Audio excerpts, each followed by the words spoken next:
And welcome back. We are back here live for the question and answers section of our broadcast. And, of course, I have with me today Guru Bob. G'day, Ed, and welcome, everybody. Glad to be here. Very good. Okay, so we are going... thought we'd try something different, and we went to the blog for questions and comments this time. So we're doing that, and I better make sure that we are recording everything. Otherwise, that would be sad. So let's make sure we're doing that. And... okay, we are live with recording, which is great. I want to make sure as many people as possible get to listen to this because we've got some great questions. And yes, we've even selected the right microphone, so even better and more exciting. Okay, the first thing I want to point out, and you can see this on your screen now as we speak, is just a cool little thing that I whipped up. You talk about content creation and how you can create stuff. Any piece of content that you create is something that you can put into the marketplace, and that every time you do that, regardless of whether it's audio, picture, photo, we're going to have some questions about photos later on, I know, anything is an opportunity. It's absolutely an opportunity to be in touch and be part of all of this. And so, for example, there's this very cool software on the iPad which has just come out, and it's just such a natural fit for it. It's called get the right one. It's Corkulus. So Cork as in C-O-R-K, L-O-U-S. And just for kicks, because I was showing off to Rob basically, we did our show notes and we did the planning for the show in this new iPad app called Corkulus. And one of the cool things it allows you to do is, of course, grab a screenshot and be able to, again, using Postgres Network, just like we taught you, to email that out and have that appear wherever it appears on the Postgres Network. It looks fantastic. And it looks awesome. And it took no time at all to do. And there's all these little touches, which I won't go into now, but just to show you, again, just to emphasize that. And that took me, 5 minutes? Mm. And it was just a nice way of, I could have scribbled it on a piece of paper, or I can do it on my iPad in this case, and share it with the community. Share it with the community. Another piece of content is created. So I killed two birds with one stone. And I'm always telling you, Rob, about leverage, right? the inside joke there. No, Rob is the absolute leverage king. So as we scroll down, and thank you, Gary Gray and KT, for liking this post. Why haven't you all liked this post? That's what I want to know. What? We're not doing a good enough job for you people?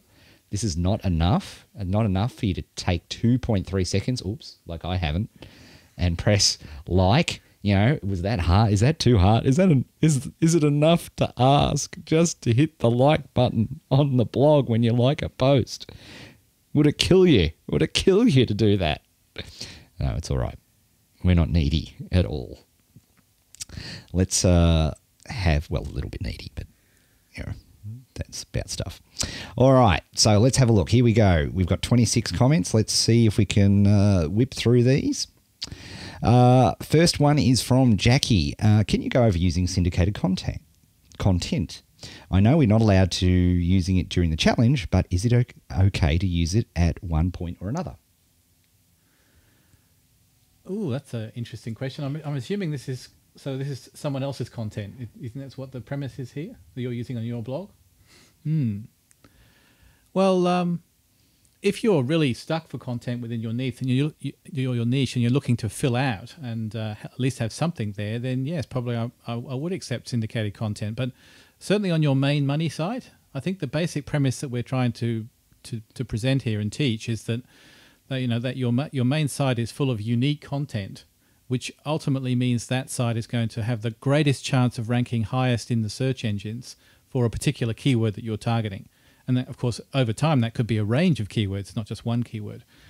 So if that's your goal, and of course the reason why you'd want to do that is so that you can get traffic from the search engines, why would you want to reduce the probability of that happening? And if you use syndicated content, that's effectively what you're doing, because the person that wrote the content in the first place they're the ones that are going to have probably the highest ranking, because Google will work out that they're the source of that content and will rank that source highest for the keyword that it's most optimized for. So yeah, if you're going to use syndicated content, I probably wouldn't use it on your main site, but you might want to use it on your network of sites, like your posterous sites, where you're just trying to get a backlink, to your main site.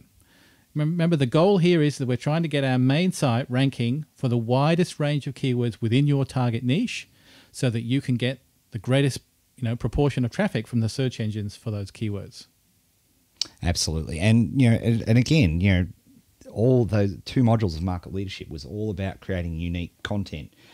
Plenty of places you can go, and then and I'm not jihadist against auto content. Like there is a time and a place for that sort of content, not in your main money site. If you want to make a difference, if you are serious about a market, then sorry folks, you need to create some or have somebody create some unique content for you. That's certainly a time money situation. Time and money situation, and our view is that most challenges, particularly early on, it's best to do it yourself and learn how to do it. So that is a part of that. So now I'm not sure what that is. We'll be glad to watch all of us here. Oh, that might be a spam comment. Oh, I might flag it. No. All right. Now, Al Hazoni has asked about translating the challenge into Arabic, and I haven't sent his email. I did see your email. Here's the deal with anybody who wants to do that. Send us an example, and we'll get some comment and feedback, because honestly I wouldn't know what you're saying, obviously, and didn't know. Now, somebody asked about Spanish, and the good news is the Spanish version is on its way and will be released this week. So we actually have a Spanish version of the challenge, and you'll see that this week. So we are going to be launching that. So there is already a Spanish version, but if you're interested in doing it in another language, please get in touch. It's been a crazy couple of weeks around here with the public listing and everything. So, persevere. But what I will be telling people to do is show us a sample lesson, do it all, and then we'll put it out for people to give us feedback on the quality of it. So that's I think the way that we'll approach it. But we've certainly got no objections. But you do need to have our express permission, and we do need to quality check it. So it's a couple of things, and you can't obviously use it unless we've had a discussion first, as any sort of money making thing for your own thing. Okay, Taz asks, I'm your big fan. Thank you. Your content is almost top notch, and most importantly, no hype. Well, that's great. I do get excited at times, I must admit, but usually it's for a good reason. If I get excited, it is because there's a good reason to be excited, I think. Rob Somerville now, hype all the time. I mean, jeez. What can we do? Here we are, Rob. What can we do more about off-page factor backlinks? In order to get top rankings in Google, its importance can't be ignored. Posterous work is great to build backlinks as well as a first step toward market leadership, but it's still not enough. Can you put some light on this topic? What's the future? Well, I think in Ed's market leadership modules, in modules 4 and 5, we did cover some additional backlink building techniques. Those that were specifically covered in those modules were blog commenting, where you're looking for blogs within your niche that are publishing good content, and where you find good content that's worthy of a comment, making a comment, and then attempting to engineer a backlink to your site from that comment. Similarly, I think Ed mentioned forum commenting in one of the module training days. That can be a very effective form of getting backlinks as well, particularly for high traffic forums within your niche. The other thing to recall is that these Web 2.0 sites that we've been talking about, and many of you will have set up some Web 2.0 sites within your Posterous network. You have to remember that other people are doing that as well. And using Web 2.0 locations to generate sites within your niche. And many of those pages have commenting functionality, where you may be able to engineer a backlink to your site. Now, these are all these sorts of techniques are good because it allows you to actually judge the quality, both in terms of the quality of content, but also the relative importance of those sites, those blogs and forums and Web 2.0 pages, in terms of their authority, and a measure of that might be the page rank of those sites, and these sorts of linking techniques are good because you can target high authority sites within your niche in order to get backlinks. Now, there are more leverage techniques for getting backlinks. We don't really cover those techniques in the challenge, and for a number of reasons. One is that they generally require either software or services which have a paid cost, and also the leverage techniques, whilst they can be effective over the longer term, they do take a little bit of a while to kick in. At least 6 weeks in most cases. In many cases. We do cover those techniques in later programs, in our membership programs that follow on from the challenge. But that's not really something that I really want to cover in detail here, because for those two reasons. Absolutely. And your free writing system is great, but what else should we do to enhance our copywriting skills? That's easy. Do it every day. Simply. Is just do more of it. There is no substitution for doing that. Look, if, in fact, I had it here. Where was it? I think I've shown you guys this book before, but the elements of style, for somebody who is as challenged as I am when it comes to grammar and writing, this book was the book that sort of actually taught me what I perhaps should have paid attention to in English anyway. So if you paid attention in school, a lot of this won't be that much of a difference to you, but trust me, it was fantastic. So that book was definitely a positive for me. The Elements of Style by Strunk and White, and I love that book. So very instructive to me. But other than that, when you look at people who are doing writing and getting better at writing, it's butt in seat typing time is the thing that makes the difference. And and that's what I've made a concerted effort over the past 2 years to do that, and I'm getting better. But if you were to recommend someone to look to for guidance with copywriting, who would you recommend? Okay. If you're talking about actual copywriting, then for me, there's no question that that John Carlton is in terms of copywriting teaching and those sorts of things. To me, John Carlton is the person to learn from. As I often say, actually, you can, if I go to the back there, just over there in that corner, just over there in that corner behind the Ansel Adams, there is John's courses, all of John's courses, and I keep them there because they are vital. So that is a big part of it.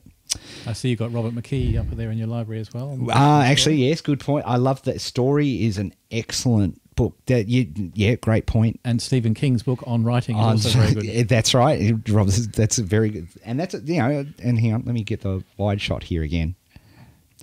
Up on what Rob's looking at is my shelf up the back here. And I keep every book that is vitally important to me and has had a massive impact on that shelf.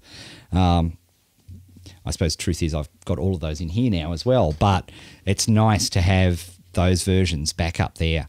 And, Stephen King on writing is definitely a great book. Story was a great book in terms of doing that. But ultimately, at the end of the day, the advice is keep writing, just write and write and write. And I taught you the biggest skill of all is the biggest mistake people make is they try to write and edit at the same time. And nobody who creates any sort of content ever edits when they're creating content. The act of creating content requires completely different skills to the act of doing, the editing. It's completely different skills. And you need to be fresh. You need to give it some time. Which is very, very cool. And I just saw Ed sending me a little message there. Let's have a look. Ed, any crake on the European-friendly TV shows?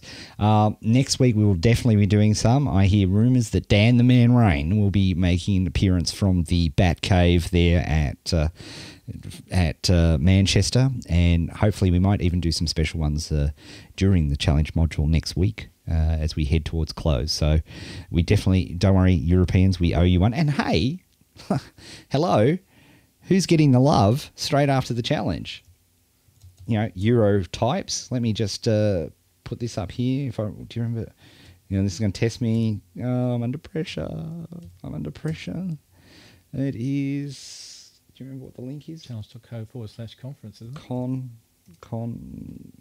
It's not a con. Con for. Reds. Oh, see, I hate public typing. I can't do it. Is it that one? Woohoo! It is. Come on, Europeans, October 30th and 31st. It's not that far away. It's a month away. Terrifyingly. It's a month away. And you can see we've got, thanks for the opportunity to give a little plug here, we're coming for 2 days, and we've got some great people coming. We've got Pete Williams coming. We've got Leslie Rohde is going to be speaking for the first time, I think, in the UK, which is very exciting. This is the godfather of SEO. We've got some brilliant. We've got Danny B coming to talk about buying and selling websites. We've got all sorts of cool stuff happening. So hey. You want to get more than your eyeful, and I think at 297 quid, that is definitely, well, that's bluntly our cheapest ever seminar that's been available. And of course, nobody from Europe is actually awake at the moment to hear this, but when they watch the replay, they can see it. But there you go, little pitch. Okay, now back to that one. Okay. Next questions. The question, I know what the question was, and I do want to answer this, which is, I missed it. Ed, please reveal some of your super ninja tricks. And it's interesting because I've been talking with the second intake of mentorees. And one of the things I do in the interview is point out, that people think there are some secret super ninja tricks that only and you can, let me do this so you can actually see this, that there are ninja tricks that only the gurus know. Let me tell you right now, bull. Total and utter bull. What's the super ninja secret? Sitting your ass in this chair for hours at a time working, and having people like Rob Somerville working hard all the time. That is the super ninja secret, and it's horrible for some people, and we don't sell, last time I saw our, putting your ass in a chair and working real hard product has not been our best seller. But for the, 3 people who actually bought it, they're doing real well. Because it's not sexy or exciting to people, but it's the truth. The truth is you just have to work hard at your business and do it. But when you say work hard, I mean, it's not like you're building up a sweat. There's many jobs that are far worse than this one, but you have to put in the time. Yeah, and I think work hard, but also work smart. And I think please don't think that the content that you're getting in the challenge, whilst it's free, that doesn't mean it's no good. A great deal of our understanding of how to be successful in internet marketing is built into the content that we're delivering in the challenge, and hopefully we've given you techniques for working smart. I mean, that's what we're trying to achieve here. We do it ourselves. Everything that we teach, we do ourselves, and hopefully if you do it and you do it as effectively as we're teaching you to do it, that you'll have the same or similar outcomes. Yeah, absolutely. All righty. So, next question is from Steele. If it's okay with you, could you please show us how you work on the iPhone with the picture-taking apps? Oh, really? No, I'm really not that excited to show you any of that. iPhones bore me, frankly.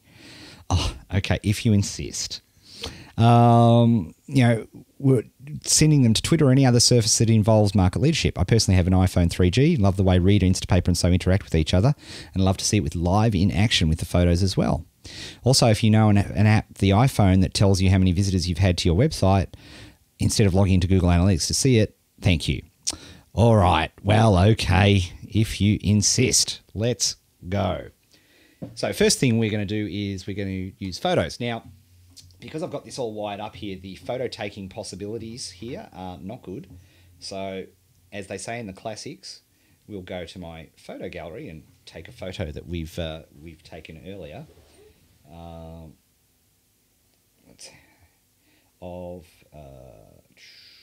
me see, is there anything? See some classic family shots there. That's a nice one there. So there we are. We've got our, just pretend for a second, I took that photo in Hipstamatic, which is the application that I used, and that's in my photo library. Now, interestingly, you can do this directly from Hipstamatic, so I could show you how to do that, but let's do it just from the photo library. You know what I'm talking about, right? Okay, so the next thing that we're going to do is simply, what I do is I email it.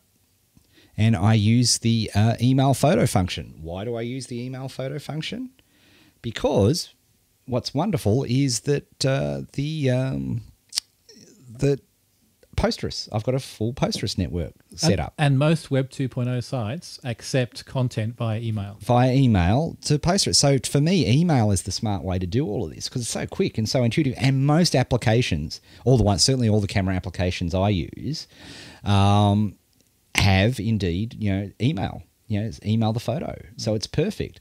And as you'll see, and now I notice you said you had a 3G. So if you're not on iPhone 4.1, you won't have this, but I'll show you in a second.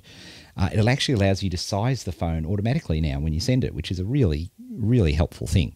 So I would literally do the good old, I'll tell you what, typically what we would show you to do is do good old post. And you'll see here that automatically you'll see all of my Postgres links automatically come up. So I just literally have to tap it and off we go. But what I want to show you is a cool thing, which I didn't really highlight in the challenge, but you can direct where you have that picture come up. And by using the little hashtag there, and I wonder if I do this in portrait. Well, let me do it in portrait. There we are, because you can see it bigger. By using the hashtag, I can actually direct Postgres to send it to different parts of my network. So in this case, you can see here, if I tap #Dale there, that will send this to anything in my Postgres network that has the word Ed Dale in it. So any blog that has the name Ed Dale in it, for example, eddale.co, what a coincidence, it will publish to there and to my Postgres page, but it won't post to the challenge site and all the other things that I've got linked up. Really, really cool technique. So what we want to do there, of course, is as we scroll up here, you want to give it a nice title, because I'm publicly typing here, so I can't do. Cool. Photo. And the thing I like about Postgres, you don't even have to think. Illustration. I can type a lot faster than this on the iPhone too. And I'm even going to put my little hashtag, TC10 hashtag in there, so it comes up there. Okay, so it's literally that easy. And if I wanted to actually type in a comment, pardon me, I could type in a comment there, and the comment will appear as the copy, and then the photo will appear there as well. Now, for added degree of difficulty, what I can also do at this point is, and I'm sort of doing this sideways, so bear with me. Trust me, it's a lot more fluid when I'm doing this, is I can actually bring up a little program here called Text Expander. And I type in Text Expander. Now, as it happens, because I've just done this recently, look what's already there on Text Expander.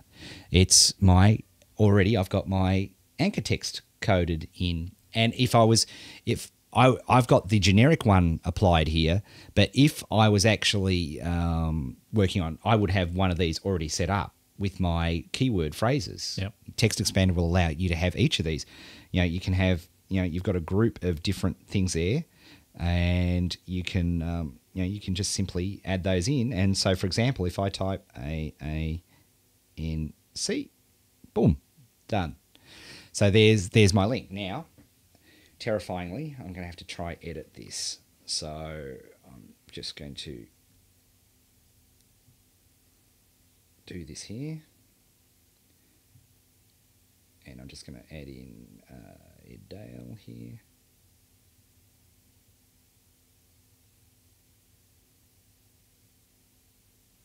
There we are, eddale.co.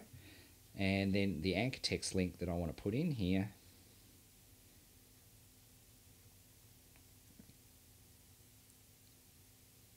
Just copy that out.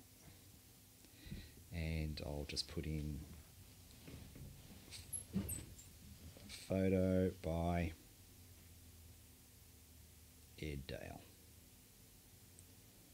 Oh, actually, no, I won't do that. I'll just put Ed Dale. That's my keyword.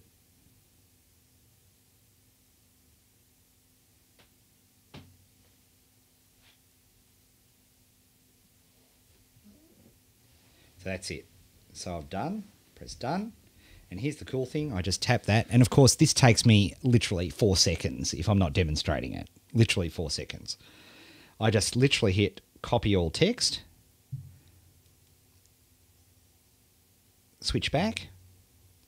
And then I can grab that. There we are. And just paste in here. Choom. Done. Done. There's the all-important link. The all-important backlink.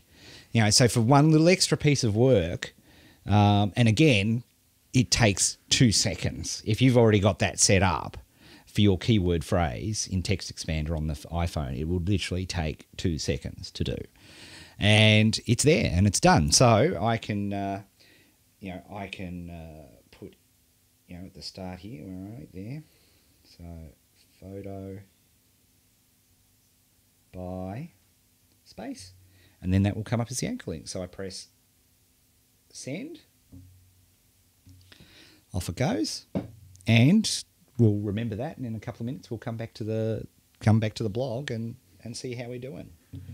So I think that also, hopefully, that little demonstration also exactly how you get anchor text to work on the iPhone with Instapaper, etc. I just showed you. That's how you do it. You've got to do it like you have to drop that link in, and you have to send it. It's a two-part process. Well, let's now why, because I think I know where people are getting stuck on this. Yep. Let's go now to Instapaper. I love it so hard I can't tell you. Particularly when I was on holidays, because I didn't have time to check what's going on, so I was Instapapering like a demon. So I could, when I did have time at night, I would just go through and read things. So if I look at the, real, by the way, I just noticed this because there's this Tucker 4-hour work week, which is Timothy Ferriss, very famous and very, very cool thing. It had a brilliant article, which I have to warn you about first up, is that it's colourful, very colourful. There is swearing. There is threesomes with midgets. There is all sorts of stuff going on. But if you don't let that bother you, it's one of the best market leadership articles I have seen, because for somebody as crass as Tucker Max is, the fundamental lessons of market leadership, it's exactly what I'm teaching you guys to do, just obviously in a very different context, but it still works. I mean, it still works. So now here's the thing that I think people are, when they're working with Instapaper, have an issue like this. 1,000 True Fans, one of my all-time favorite articles. There is no question that this is, and by the way, I grabbed each of these articles from one post, which is awesome too, but that's okay. Let's just focus. So the way I would do this is I've just held down my thumb. I just grab the part of the quote that I want, and then I hit share. Now, here's the trick. Here's the trick. You want to email the link. And let me just go landscape here. So I put... Now, because I'm doing this for demonstration purposes, very important for you to realise that I wouldn't... what I'm doing now, I wouldn't do, in the sense that I would make sure I made some comments, some editorial, but for time, and you don't want to see me typing this, I'm not doing that. But I would absolutely do that if that was the case. Okay, so this is not a well-constructed post, but I just want to show you the technique. So if we do, Ed Dale at Posterous, and we just roll that up there. And again, I think it's probably already still in the system. Look at that. I just pasted in the href. Now, the trick, and what you must process it through Posterous first to make it work with all the other sites for anchor text, because Posterous does a whole bunch of clever voodoo to allow you to be able to get that anchor text. It's brilliant. I mean, it is so cool because it saves you the immense amount of time. Now, some services won't give you a backlink for it, but they're not going to give you a backlink anyway, right? They don't allow it. But where it's allowed, it works beautifully. And of course, where it's always allowed is your own blogs. And there's something in that for all of us, I think. So if I press send, people won't know what's going on with my blog today. Just a couple of updates. And there you have it. That's the trick. And we'll come back in and check there in a minute. Okay, next, let's go back to here, Rob. Let's talk about, anytime people, please don't request iPhone demonstrations, because really they bore me. They're not exciting. They're not a way to make your life so much more flexible and easy and anything like that. G and J White are curious about expectations. My show is showing about 2 backlinks. Worth commenting on that phrase by itself. I'm getting about 8 visits a day. I haven't received anything yet from AdSense or affiliates. Key piece of information, my site ranks at about 100. Is this on track or just the beginning? I continue to post weekly blogs and daily at Posterous. Your thoughts? Okay, well, let's.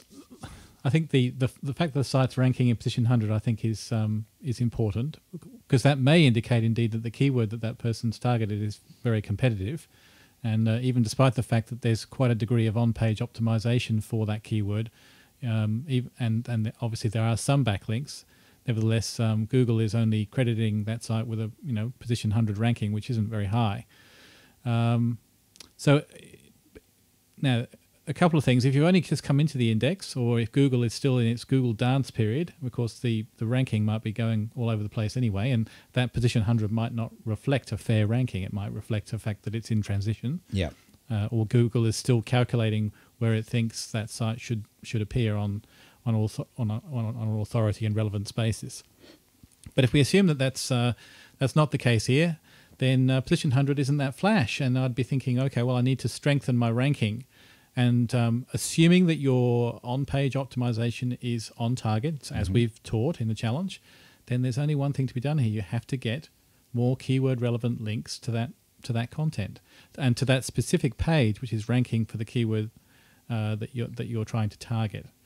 There's no other thing to be said here. And yes, Posterous and the Posterous links that we've and the technique we've shown in the challenge is a great start, but that isn't the only thing that you should be doing. Over time, you should be trying to get links from a number of different sources, using some of the strategies that we talked about today: blog commenting, forum commenting, going to other Web 2.0 sites, and then trying to engineer backlinks to your site. Yeah, exactly. Now, okay, given all of that, and they're saying, something we teach in our more advanced courses and so on is because you really have to do triage in the business and when you're testing, because there's so much that you could be doing. There's only so much time, or your team's time, or that you have available to you. So when you're testing, when and this is, again, I preface this by this is a little bit more advanced. We're very interested in seeing what traffic you're getting for what position, because there is some significant data which allows you to have a good guesstimate of what sort of traffic you can expect if you would actually get to the number one spot. And this is really important for you guys to see. Now, on screen at the moment, I've got a couple of different research studies based on the AOL leak data and so on. And this is interesting for you to have a look at this. Look at the difference on average between the number of clicks the number one position gets and the number two position gets. Number one position gets 42% of the overall clicks. The number two position gets 11%, literally a fourth, a quarter. And down it goes 8, 6, 4, 3, etc., down to 0.6 for 11, which is the next page effectively. So, and I think Google Instant is going to even strengthen this. Even more, and Google Universal Search, which means that there is more things. When this data was created, there wasn't as many things competing for your attention. However, the principle is solid. So here's the good news for you specifically. Like if you're getting 8 visitors from, if you're getting sort of like 6, 7, 8 visitors a day and nobody's, and you're at position 100, that's a very good sign. Yeah, I actually suspect that probably the bulk of that traffic is coming from the Postgres network itself. It's not actually coming from search. And well, you can have a look at that on your analytics. And now let me just do some setup here.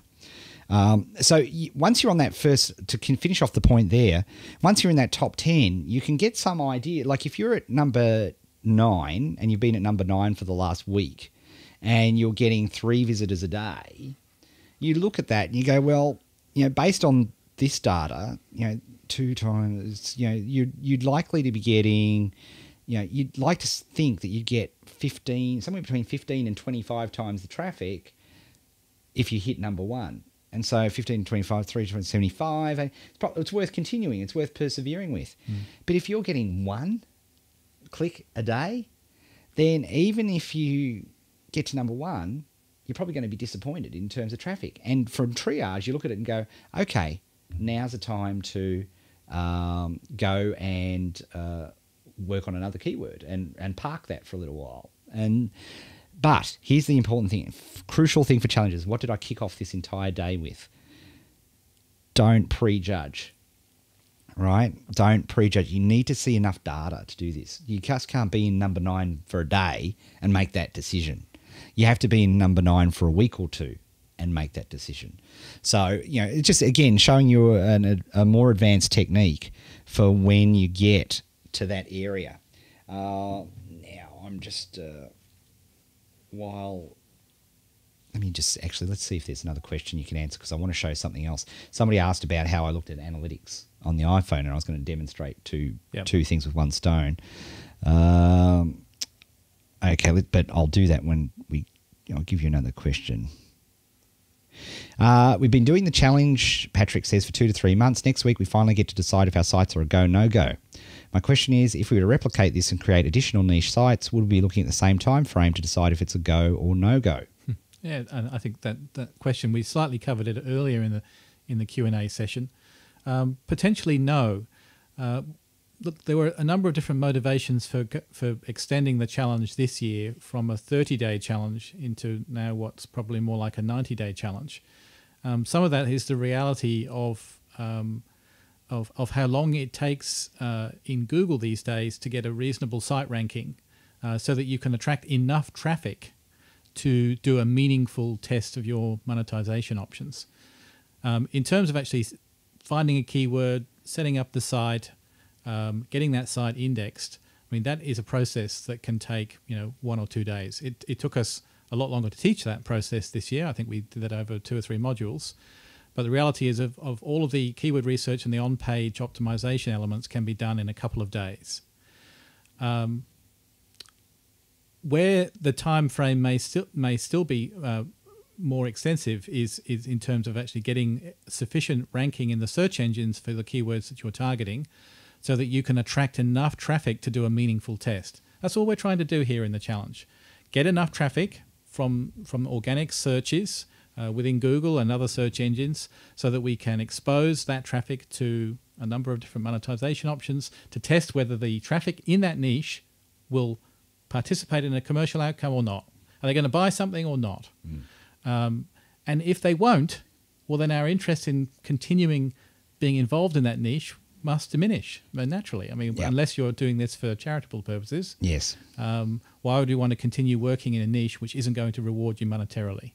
Now, that's all we're trying to achieve here in the challenge. So once you've set your site up properly, i.e. you've targeted it for a keyword that you can effectively compete for, and you've optimized the site to be on-page optimized for that keyword, it's simply a matter of time. How long does it take us to get enough traffic to test whether anyone in that niche will buy something? And that's what we're trying to achieve. Now, for some people and in some niches, that might take a week. In other niches, it might take 3 months. It's just simply a matter of time. Yeah, absolutely. And in terms of the actual, the core structure set up ready to test, you're going to need time to get to that number 10 spot, which is absolutely, you can't beat that. But the actual, like I said at the start, when you get really good, you can do it in a very short period of time. You can literally do it in 5 30-minute periods. But with a lot, that's a lot of when you get good. Yeah, there's a question later on the blog which I think I might answer now because I think it's relevant to what we're talking about here.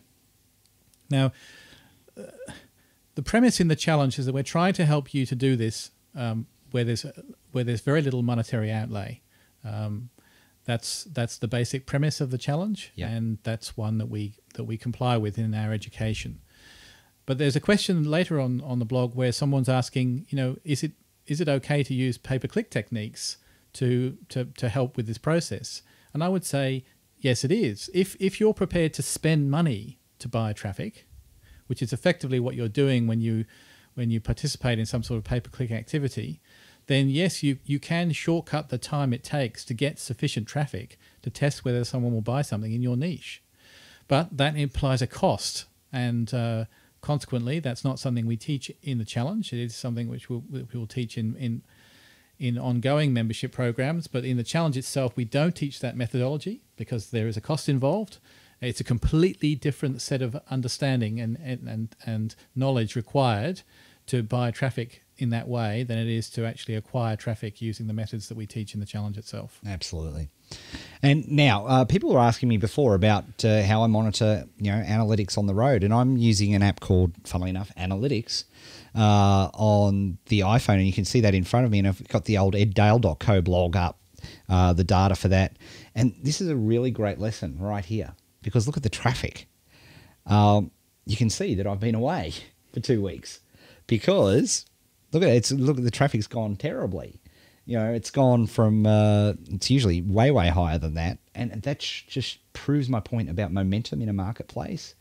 Is that momentum is the most important dynamic in online marketing. There is no question. Consistency of content publishing, and so because I haven't published anything for 2 weeks basically, so my traffic's gone way down, and that is a lesson in and of itself. But so, and I love this app because I can just monitor everything that's sort of going on. If I've got one criticism of it, it can be slow at times.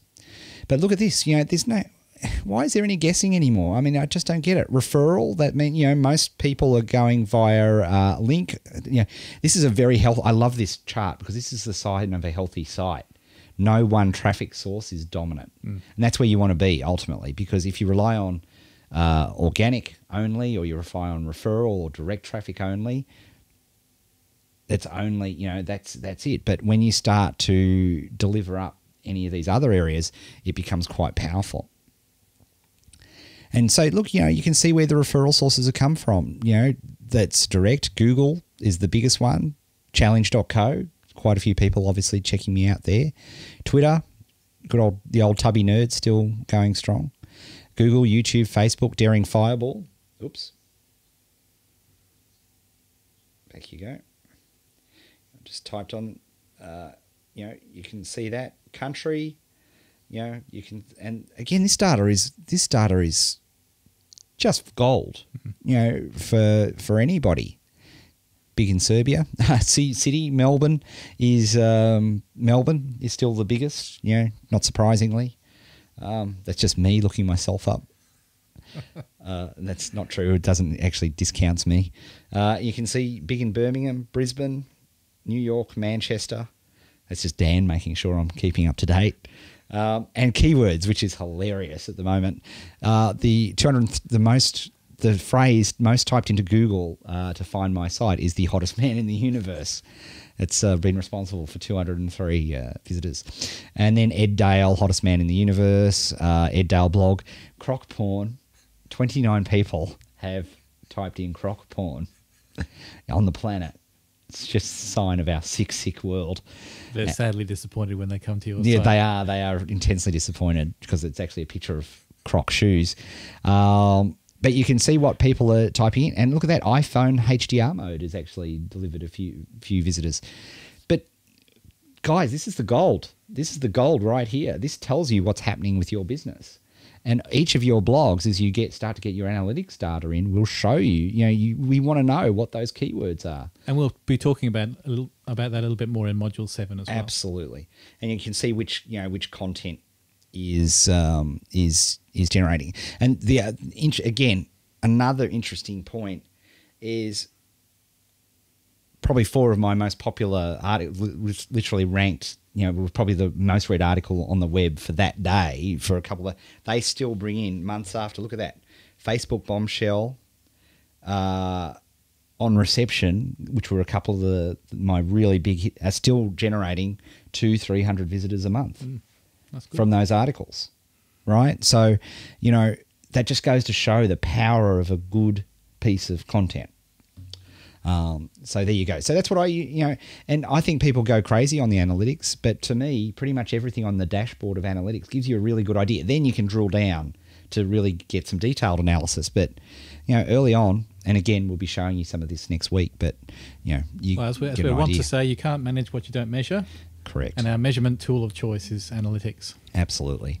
Quick question here. What hardware do you and Bob use to record your videos and audio, as it's great quality? And I've been finding out the audio is one of the most important things.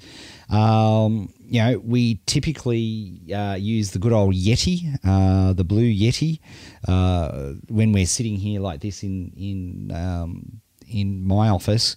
We've got sort of some dedicated microphones hooked up, which gives the quality.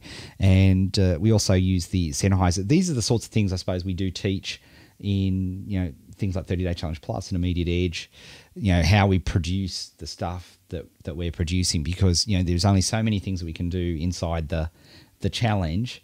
And, product creation is one of my most favorite things in all of this. And, just as an example, now we're streaming live on Ustream. It's being recorded there for later use. And we're also creating an audio recording using QuickTime for you guys to be able to listen back to the answers later on. So we're creating 1, 2, 3, minimum 3 pieces of content from doing something once. And that's what it's all about. As I keep telling Rob, it's about leverage. I just have to remind him the whole time. Leverage, Rob. It's a great lesson to learn. One day you might, get with the program.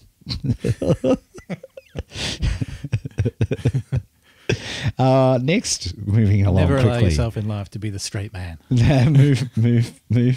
Moving along quickly. Now we've got some glitches with WordPress Direct and Market Samurai. Can I just, rather than going into these individual tech questions, please, look, these guys have got great customer support queries, but you do have to be cognizant of a couple of things. They are not 24 hours a day, 7 day a week operation. They all have lives. So if you put in a help desk, and I notice quite a few of you are doing the challenge on the weekends, good for you. But if you submit a help desk question on a weekend, and keep in mind the weekends are very different, because Market Samurai obviously being based in Australia, WordPress Direct in Boston, just be cognizant of the fact that, they will get back to you. Their response times are excellent, but they're not instantaneous, and they are not, and they don't work on the weekends. And recall how much you've had to pay each of these companies to do this challenge. It's a big fat zero. So, please, just a little tiny bit of patience to answer. And of course, they will get back to you. They're very good about it. Philippe asks about Facebook, and I actually answered him there. The tutorials on Facebook are great, and he's asking about things like Jing and all of those sorts of things. Again, they're the sorts of things that we teach in 30-Day Challenge Plus at Immediate Edge. Those programs are very much part of that. Now, next one is I made it onto Google's first page for the phrase of my theme keyword. However, I show only 7 impressions from AdSense, although I've posted as directed. It seems I'm not getting much traffic to the site. There's a whole lot of assumption going on right there. That could be great. It depends. Where are you on the first page? And I think if you go back and listen to what we've just been talking about for this morning, I think all of your questions are going to be answered because... if you're in position 8, 9, 10, you're only probably getting 1 or 2 or 3% of the traffic that might exist for that keyword. And if you're already getting, if you've already had 7 impressions, of course, the other 7 impressions over what period of time? 7 impressions in a day might be great. 7 impressions over 3 weeks, not so good. But it's all relevant and dependent. And I think having listened today, this is the great way to do it. Ed, for the purpose of the time, how do you feel about testing a niche market using fast pay-per-click techniques instead of the time it takes to create original content and market leadership? That's the question I just covered before. Which you covered, which is great. And we really talked about that. There are some very interesting stuff that we've been seeing in terms of using Facebook for testing, which, again, outside the scope of the challenge. But you know our reasons. I think we've well and truly covered those. Yeah. Can I just make a comment about Facebook? Because Facebook intrigues me, apart from the fact that I don't really appreciate, I don't really sort of, it's not a network that I particularly like, but I do respect the fact that it is a very highly trafficked network, and there are a very large number of people using it. And it's interesting. I mean, Facebook have come out with a competitor to pay-per-click, Google AdWords, and what's interesting to me is that of all the people that I've asked about that are trying to use that network, some people either say it works and some people say it doesn't work. So it's not like it's a grey type solution. It either works beautifully or it doesn't work at all. And I rather suspect it's to do with the fact that of the message to market match. Now, what I mean by that is when you can actually present a solution to a group of people that need that solution, that's message to market match, then very likely that those people will take advantage of that solution. And Facebook makes it relatively easy to do that. But if you get that wrong, or even slightly wrong, then I suspect you get a big fat 0 outcome out of Facebook. Yeah. And I think this is the trick. It's being able to very, very carefully understand. You've hit the nail on the head. It's tiny. It's carving the market up into tiny little slithers and having many, many, many, many slithers. Far more importantly, even than keywords. You absolutely hit the nail on the head. But again, it's probably a bit outside the scope of what we're doing here. Refresh the blog, mate. There's more questions there. Oh, hang on. What's going on here? Let's go. Ed, for the person who done that in one of the past 2 minutes, most people don't use tags properly. Would he care to elaborate? What are people doing wrong? What should they be doing? I mean, that's a good question. Yeah, no, that's a great question. If I was writing a post for a particular keyword, so I've done my keyword research. I know I want to try and get some ranking for that keyword, get some traffic for that keyword, and I've written a post specifically that keyword. I would actually put that keyword into Market Samurai and try and establish what the other relevant keywords are in association with that keyword. And Market Samurai makes it fairly easy to do that. And then I'd make a selection of those relevant keywords that are particularly relevant to the post that I'm writing, and use those additional keywords as tags to that post. The reason why you'd want to do that is that is manyfold. You're telling Google by properly tagging your post, you're telling Google partly what your post is directly related to and what it's about. But there are other search engines and search facilities that pick up those tags, like Technorati and other blog search systems, that will actually give you credit and ranking for those tags and link back to your post. So by properly tagging your content, you're increasing the probability that Google will establish the relevance of that content for a particular keyword, but you're also increasing the probability that you will receive traffic across those tag keywords in other networks that might bring traffic and authority back to your site. So tagging is a very critical thing and very worthwhile doing. Absolutely. Okay, and if people have been watching on the screen, just for your entertainment, I've been showing you market leadership as you've been listening along. Now, next, how do you connect directly to your Facebook page? Facebook Connect sends everything to your profile. Is there a trick, for example, of sending YouTubes to your Facebook page? Yeah, it's not easy at the moment, and Facebook still haven't published the right sort of tools, I think, to do it. Again, Posterous is the way. I use Posterous to send all of my stuff via to my Facebook page. So anytime I update, it goes to my Facebook page and updates that way. Or you update it direct. And if I've got a pet peeve, I really dislike people using their Twitter content as their Facebook status updates and Facebook page updates. I think you're doing a disservice to both communities, because if people are traversing Facebook and Twitter, and they will more and more with applications like Flipboard and sort of thing, it just looks stupid to be repetitive like that. And I think you kill off an audience. So I try to keep my Facebook posts different to my Twitter stat. I do not link them. I know a lot of people do. I don't. I like to keep them separate. But again, that's probably a little advanced. But that's sort of the way that it is. Now let's have a look. Love your teachings. Thank you. Did a niche last year that I now have 80 iPhone apps for. iPad apps coming soon. The niche was a crazy idea, but it seems to have buyers. I took on board your blog post on grinding, plus the one on $100 days. So for everyone trying to get there, Ed's right. Keep grinding at your niche. Good on you. Well done, Mish. Ed, you mentioned auto content just before. I was speaking to Brett Hodgson at FWF2, and he had a look at my auto CMS. One of the things he pointed out was that Google doesn't like it when your site has a page for everything you type into the address bar. In other words, they like to see a 404 page. Do you have any other tips on why Google would slap de-index your site? I'm not sure what's going on there. I guess he's talking about dynamic page creation. I don't know. Maybe he's talking about dynamic we're not talking about dynamic page creation. Google does not like dynamic pages. No, they hate dynamic. Yeah. But we're not doing that. I think what we're talking about permanent posts. I think when we talked about a place for auto content, there's a very, very, and in fact, I'm not even going to talk about it here because it's just not challenge material. It's something that we really don't want to do. Now, I'll just do a quick refresh here.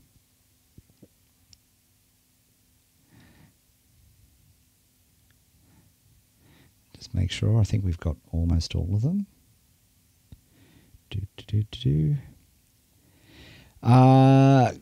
Could you give your opinions on the debate in the forum about the Market Samurai traffic data compared to what Google's keyword tool gives?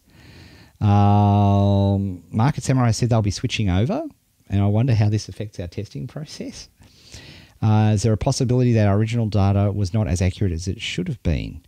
For some of us, the differences in traffic were as high as 90%. Okay, well, first of all, Market Samurai does use Google data. It doesn't not use Google data, but the Google data is often very inaccurate, deliberately so. Very deliberately so. And that's why we test. That's why we're testing to see if the traffic is truly there. In fact, again, and there's just only so much time to teach what we can teach inside the challenge, but there are other sanity checks that you can do. Rob just did one in 30-Day Challenge Plus and Immediate Edge this week on a great sanity check for just seeing if the numbers that you're seeing. Yeah, just trying to attempt to confirm what might be an anomalous number. Yeah, that's right. And so on. And that's why we're testing. So it's not Market Samurai. It's Market Samurai uses the Google data. So it's not different. If there is a difference between actual Google data and Market Samurai data, that's quite usual because people think Google is one box. Google is not. In fact, I read a fascinating article while I was away. I mean, the IT requirements of Google are terrifying. The power that they use alone is phenomenal. That's why I thought, why are they investing in, energy?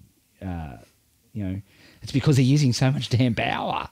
It's phenomenal. Like, and their data centers are literally all over the planet.